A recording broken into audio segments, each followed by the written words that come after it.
Hi dears, good evening. ഇന്ന് നമുക്ക് +2 business സ്റ്റഡീസിലെ ഏറ്റവും ഇമ്പോർട്ടൻ്റ് ആയിട്ടുള്ള കുറച്ച് ക്വസ്റ്റ്യൻസ് നോക്കാം. ആദ്യം ഇമ്പോർട്ടൻറ്റ് ക്വസ്റ്റ്യൻസ് പറഞ്ഞാൽ അതിന് ശേഷം ഓരോ ചാപ്റ്റർ വൈസ് ഇമ്പോർട്ടൻ്റ് ആയിട്ടുള്ള ക്വസ്റ്റ്യൻസും പറയാം. ഏറ്റവും ഇമ്പോർട്ടൻ്റ് ആയിട്ടുള്ള ക്വസ്റ്റ്യൻസ് ആണ് levels of management, top level, middle level, lower level. അതിലേതെങ്കിലും ഒരു മാനേജ്മെൻറ്റിൻ്റെ ഫങ്ഷൻസ് 5 മാർക്കിൻ്റെ ക്വസ്റ്റ്യൻ ആയിട്ട് ചോദിക്കും. ഷുവർ ക്വസ്റ്റ്യൻ ആണ്. അതേപോലെ സെക്കൻഡ് ചാപ്റ്ററിൽ നിന്ന് വരുന്ന ഒരു ഏറ്റവും ഇമ്പോർട്ടൻ്റ് ക്വസ്റ്റ്യൻ ആണ് സയൻറ്റിഫിക് മാനേജ്മെൻറ്റിൻ്റെ പ്രിൻസിപ്പിൾസ് ഒരു 5 മാർക്കിനും ഫങ്ഷണൽ ഫോർമാൻഷിപ്പ് എന്താണെന്ന്, ടെക്നിക്സ് ഓഫ് സയൻറ്റിഫിക് മാനേജ്മെൻറ്റിലെ ഫങ്ഷണൽ ഫോർമാൻഷിപ്പ് അതിൻ്റെ ഡയഗ്രാം, അതും വളരെ ഇമ്പോർട്ടൻ്റ് ആയിട്ടുള്ളൊരു ക്വസ്റ്റ്യൻ ആണ്. തേർഡ് ചാപ്റ്ററിൽ നിന്ന് ചോദിക്കുന്നത് ബിസിനസ് എൻവയോൺമെൻറ്റിൻ്റെ ഡയമെൻഷൻസ് വിത്ത് എക്സാമ്പിൾസ്. നിങ്ങൾ അതിൻ്റെ എക്സാമ്പിൾസ് ഉൾപ്പെടെ പഠിച്ചിട്ടുണ്ടാവണം. എക്സാമ്പിൾസ് ആയിരിക്കും ചിലപ്പോൾ തരുന്നത്. ഇനി നാലാമത്തെ ചാപ്റ്ററിൽ നിന്ന് ചോദിക്കാൻ ചാൻസ് ഉള്ളത് പ്ലാനിങ് പ്രെമിസസും അതിൻ്റെ പ്രോസസ് ഓഫ് പ്ലാനിങ്ങും. ഒരു SC ക്വസ്റ്റ്യൻ ആണത്. 8 മാർക്കിൻ്റെ ഒരു ക്വസ്റ്റ്യൻ ആയിട്ട് ചോദിക്കും. പിന്നെ അതേപോലെ നെക്സ്റ്റ് ചാപ്റ്ററിൽ നിന്ന് ചോദിക്കുന്നതാണ് ഫോർമൽ ഓർഗനൈസേഷനും ഇൻഫോർമൽ ഓർഗനൈസേഷനും തമ്മിലുള്ള ഡിഫറൻസ് എന്താണെന്ന് ചോദിക്കും. അതും ഒരു SC ക്വസ്റ്റ്യൻ ആയിട്ട് നിങ്ങൾക്ക് പ്രതീക്ഷിക്കാം. ഇനി ആറാമത്തെ ചാപ്റ്ററിൽ നിന്ന് ചോദിക്കുന്നത് സോഴ്സ് ഓഫ് റിക്രൂട്ട്മെൻറ്റ്. നിങ്ങൾക്കറിയാം ഇൻറ്റേർണൽ സോഴ്സും എക്സ്റ്റേർണൽ സോഴ്സും, അതിൻ്റെ മെറിറ്റ്സ് ആൻഡ് ഡീമെറിറ്റ്സ് ഒരു SC ക്വസ്റ്റ്യൻ ആയിട്ട് പ്രതീക്ഷിക്കാവുന്നതാണ്. അതേപോലെ അതിൽ നിന്ന് ചോദിക്കുന്ന ഒരു ഇമ്പോർട്ടൻറ്റ് ക്വസ്റ്റ്യൻ ആണ് വെസ്റ്റിബ്യൂൾ ട്രെയിനിങ്. 2 മാർക്കിനോ 3 മാർക്കിനോ ചോദിക്കും. പിന്നെ ഇമ്പോർട്ടൻ്റ് ആയിട്ടുള്ളൊരു ക്വസ്റ്റ്യൻ ആണ് മാസ്ലോ നീഡ് ഹൈറാർക്കി തിയറി. ഒരു 5 മാർക്കിൻ്റെ ക്വസ്റ്റ്യൻ നിങ്ങൾക്ക് പ്രതീക്ഷിക്കാം. അതേപോലെ ആ ചാപ്റ്ററിൽ നിന്ന് കമ്മ്യൂണിക്കേഷൻ പ്രോസസ്സ്, അതും ഒരു 5 മാർക്കിൻ്റെ ക്വസ്റ്റ്യൻ ആയിട്ട് പ്രതീക്ഷിക്കാം. കൺട്രോളിംഗ് എന്ന് പറയുന്ന ചാപ്റ്ററിൽ നിന്ന് ചോദിക്കുന്നതാണ് കൺട്രോളിങ്ങിൻ്റെ പ്രോസസ്സ്, ഒരു 5 മാർക്കിൻ്റെ ഒരു ക്വസ്റ്റ്യൻ ആയിട്ട് പ്രതീക്ഷിക്കാം. അതേപോലെ 9ാമത്തെ ചാപ്റ്ററിൽ നിന്ന് ക്യാപിറ്റൽ സ്ട്രക്ചറിനെ ബാധിക്കുന്ന ഫാക്ടേഴ്സ് എന്തൊക്കെയാണ്. ഒന്നെങ്കിൽ ഫിക്സഡ് ക്യാപിറ്റലായിരിക്കാം, അല്ലെങ്കിൽ വർക്കിംഗ് ക്യാപിറ്റലായിരിക്കാം, അല്ലെങ്കിൽ ടോട്ടൽ. ഇതിനെല്ലാം കോമൺ ആയിട്ട് കുറച്ച് പോയിൻറ്റ്സ് ഉണ്ട്. For example nature of business, size of business, അങ്ങനെയുള്ള കോമൺ പോയിൻറ്റുകൾ നിങ്ങൾ പഠിച്ചു വെച്ചാൽ 3 ചോദിച്ചാലും എഴുതാൻ സാധിക്കും.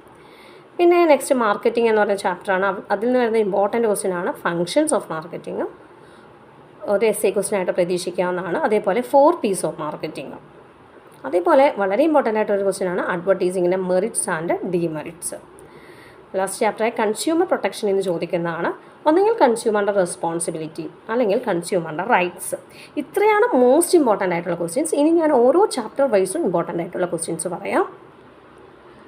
1ാമത്തെ ചാപ്റ്ററിൽ നിന്ന് ചോദിക്കുന്നതാണ് ഒബ്ജക്റ്റീവ്സ് ഓഫ് മാനേജ്മെൻറ്റ്. 3 മാർക്കിനോ 4 മാർക്കിനോ ചോദിക്കും. പിന്നെ മാനേജ്മെൻറ്റിൻ്റെ നേച്ചർ, ആർട്ട്, സയൻസ്, പ്രൊഫഷൻ, ഇതിലേതെങ്കിലും ഒരെണ്ണം അല്ലെങ്കിൽ ഇത് കമ്പയർ ചെയ്യാനായിട്ട്, അതും ഒരു ഷുവർ ക്വസ്റ്റ്യനാണ്. പിന്നെ കോർഡിനേഷൻ എന്താണ്, എസെൻസ് ഓഫ് മാനേജ്മെൻ്റ് ആണ് കോർഡിനേഷൻ എന്നറിയപ്പെടുന്നത്. 1 വേർഡ് ക്വസ്റ്റ്യനിൽ മുതൽ കാണുന്ന ഒരു ക്വസ്റ്റ്യനാണത്. പിന്നെ നേരത്തെ പറഞ്ഞ ലെവൽസ് ഓഫ് മാനേജ്മെൻറ്റ്. അതേപോലെ തന്നെ മാനേജ്മെൻറ്റിൻ്റെ ഫങ്ഷൻസ് എന്തൊക്കെയാണ്. സെക്കൻഡ് ചാപ്റ്ററിൽ നിന്ന് ചോദിക്കുന്നതാണ് 14 പ്രിൻസിപ്പിൾസ് ഓഫ് മാനേജ്മെൻറ്റ്. ആദ്യമൊക്കെ ഇതൊരു SC ക്വസ്റ്റ്യൻ ആയിട്ടായിരുന്നു വന്നിരുന്നത്. പക്ഷേ ഇന്നിപ്പോൾ 2 മാർക്കിൻ്റെ ക്വസ്റ്റ്യനും 3 മാർക്കിൻ്റെ ക്വസ്റ്റ്യൻസ് ഒക്കെ ആയിട്ട് കണ്ടുവരുന്നുണ്ട്. ഏതെങ്കിലും ഒരു പ്രിൻസിപ്പിൾസ് എടുത്തിട്ട്, അല്ലെങ്കിൽ ഏതെങ്കിലും 2-3 പ്രിൻസിപ്പിൾസ് തന്നിട്ട് അത് എക്സ്പ്ലെയിൻ ചെയ്യാൻ തരാറുണ്ട്. പിന്നെ സയൻറ്റിഫിക് മാനേജ്മെൻറ്റിൻ്റെ പ്രിൻസിപ്പിൾസ്, അത് 5 മാർക്കിൻ്റെ ക്വസ്റ്റ്യനാണ്. അതേപോലെ ഫങ്ഷണൽ ഫോർമാൻഷിപ്പ്, വളരെ ഈസി ആയിട്ടുള്ളൊരു പിക്ചറാണ്, ഡയഗ്രാമാണ്. അത് നിങ്ങൾക്ക് വരയ്ക്കാൻ പറ്റും. 1-2 വട്ടം ഒന്ന് വരച്ച് നോക്കിയാൽ മതി. ഇനി അടുത്ത ചാപ്റ്ററായ ബിസിനസ് എൻവയോൺമെൻറ്റിൽ നിന്ന് ചോദിക്കുന്ന 2 ക്വസ്റ്റ്യൻസാണ്. ഒന്നെങ്കിൽ ഇമ്പോർട്ടൻസ് ഓഫ് ബിസിനസ് എൻവയോൺമെൻറ്റും, 2ാമത്തെ question dimensions of a business environment. അത് എക്സാമ്പിൾസ് സഹിതം നിങ്ങൾ നോക്കിയിരിക്കണം. അടുത്ത ചാപ്റ്ററായിട്ടുള്ള പ്ലാനിങ്ങിൽ നിന്ന് ചോദിക്കുന്നതാണ് പ്ലാനിങ്ങിൻ്റെ പ്രോസസ്സ് ചോദിക്കും. എന്താണ് പ്ലാനിങ് പ്രെമിസസ് എന്നും ചോദിക്കും. പിന്നെ ടൈപ്സ് ഓഫ് പ്ലാൻ ചിലപ്പോൾ ക്ലാസിഫൈ എല്ലാ പ്ലാനും തന്നിട്ട് അത് ക്ലാസിഫൈ ചെയ്യാനായിരിക്കാം തരിക, അല്ലെങ്കിൽ മാറ്റ് ദ ഫോളോയിങ്ങിലായിരിക്കാം തരാം.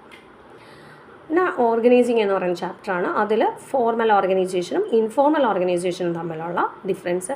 പിന്നെ അതിൽ ചിലപ്പോൾ ഡിവിഷണൽ സ്ട്രക്ചറും ഫങ്ഷണൽ സ്ട്രക്ചറും ചിലപ്പോൾ ചോദിക്കാറുണ്ട്. അതേപോലെ എലമെൻറ്റ്സ് ഓഫ് ഡെലിഗേഷൻ, അത് 1 വേർഡ് ക്വസ്റ്റ്യൻ മുതൽ വരുന്ന ഒരു ക്വസ്റ്റ്യനാണ്, എലമെൻറ്റ്സ് ഓഫ് ഡെലിഗേഷൻ. അടുത്ത ചാപ്റ്ററായ സ്റ്റാഫിങ്ങിൽ പ്രോസസ് ഓഫ് സ്റ്റാഫിങ് ഒരു SC ക്വസ്റ്റ്യൻ ആയിട്ട് പ്രതീക്ഷിക്കാം. പിന്നെ സോഴ്സ് ഓഫ് റിക്രൂട്ട്മെൻറ്റ് നേരത്തെ ഞാൻ പറഞ്ഞതാണ്, അത് വളരെ ഇമ്പോർട്ടൻ്റ് ആയിട്ടുള്ളൊരു ക്വസ്റ്റ്യൻ ആണെന്നുള്ളത്. വെസ്റ്റിബ്യൂൾ ട്രെയിനിങ്ങും ഞാൻ പറഞ്ഞിരുന്നു. പിന്നെ പ്രോസസ് ഓഫ് സെലക്ഷൻ.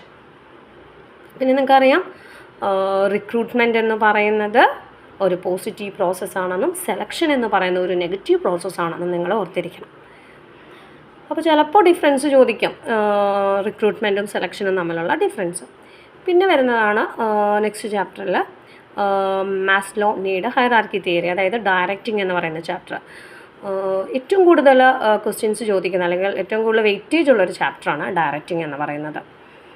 അതേപോലെ അതിൽ കമ്മ്യൂണിക്കേഷൻ്റെ പ്രോസസ്സ്, അതേപോലെ കമ്മ്യൂണിക്കേഷൻ്റെ ബാരിയേഴ്സും ചോദിക്കാം.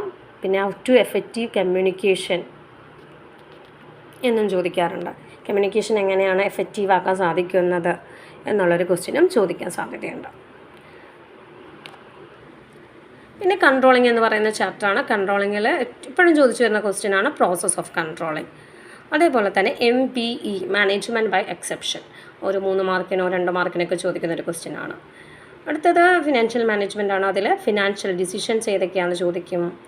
അതേപോലെ എന്താണ് ക്യാപിറ്റൽ സ്ട്രക്ചർ, 2 മാർക്കിനോ 3 മാർക്കിനോ. എന്താണ് ഫിനാൻഷ്യൽ ലിവറേജ്, അതും 2 മാർക്കിനോ 3 മാർക്കിനോ ചോദിക്കുന്ന ക്വസ്റ്റ്യനാണ്. ഫിനാൻഷ്യൽ ലിവറേജ് എന്ന് പറയുന്ന മറ്റൊരു പേരാണ് ട്രേഡിംഗ് ഓൺ ഇക്വിറ്റി. പിന്നെ ഫാക്ടേഴ്സ് അഫക്റ്റിംഗ് ക്യാപിറ്റൽ സ്ട്രക്ചർ, അല്ലെങ്കിൽ factors affecting fixed capital structure, അല്ലെങ്കിൽ factors affecting working capital structure. ഇതിൽ ഏതെങ്കിലും ഒരു ക്വസ്റ്റ്യൻ ഷുവറാണ്. പിന്നെ മാർക്കറ്റിംഗ് എന്ന് പറയുന്ന ചാപ്റ്ററാണ്. അവിടെ ഫങ്ഷൻസ് ഓഫ് മാർക്കറ്റിംഗ്, മാർക്കറ്റിങ്ങിൻ്റെ മിക്സ്, 4 P's ഓഫ് മാർക്കറ്റിംഗ് എന്നറിയപ്പെടും അല്ലേ. മാർക്കറ്റിങ്ങിൻ്റെ മിക്സ് അറിയപ്പെടുന്നത് 4 P's ഓഫ് മാർക്കറ്റിംഗ് എന്നാണ്. പിന്നെ അഡ്വർടൈസിങ്ങിൻ്റെ മെറിറ്റ്സ് ആൻഡ് ഡിമെറിറ്റ്സ് ചോദിക്കും. ഫാക്ടേഴ്സ് അഫക്റ്റിംഗ് പ്രൈസ് ഡിറ്റർമിനേഷൻ ചോദിക്കും. അവിടെ ബ്രാൻഡിൻ്റെ ഒരു ക്വസ്റ്റ്യൻ കൂടി ചോദിക്കാൻ ചിലപ്പോൾ ചാൻസ് ഉള്ളതാണ്. ഒരു ഗുഡ് ബ്രാൻഡിനുണ്ടായിരിക്കേണ്ട ക്വാളിറ്റീസ് എന്തൊക്കെയാണെന്നുള്ളത്. പിന്നെ വരുന്നതാണ് കൺസ്യൂമർ പ്രൊട്ടക്ഷൻ. അവിടെ കൺസ്യൂമറിൻ്റെ റെസ്പോൺസിബിലിറ്റീസും കൺസ്യൂമറിൻ്റെ റൈറ്റ്സും 5 മാർക്കിൻ്റെ ക്വസ്റ്റ്യൻസ് ആയിട്ട് കണ്ടുവരാറുണ്ട്. പിന്നെ റിഡ്രസൽ ഏജൻസീസ്, 3 റിഡ്രസൽ ഏജൻസീസാണ് ഉള്ളത്. ഡിസ്ട്രിക്ട് ഫോറം, അതേപോലെ തന്നെ state forum, national forum. Apex authority ഏതാണെന്ന് ചോദിച്ചിട്ടുണ്ടെങ്കിൽ ഇതൊന്നുമല്ല, സുപ്രീം കോർട്ടാണ്. കഴിഞ്ഞ വർഷം 1 വേർഡ് ക്വസ്റ്റ്യൻ ഉണ്ടായിരുന്നതാണ്. അപ്പോൾ ഇതൊക്കെ ഒന്ന് നന്നായി പഠിച്ചു വെച്ച് ബിസിനസ് സ്റ്റഡീസിനും നല്ല മാർക്ക് മേടിക്കാനായിട്ട് സാധിക്കും. Okay, thank you.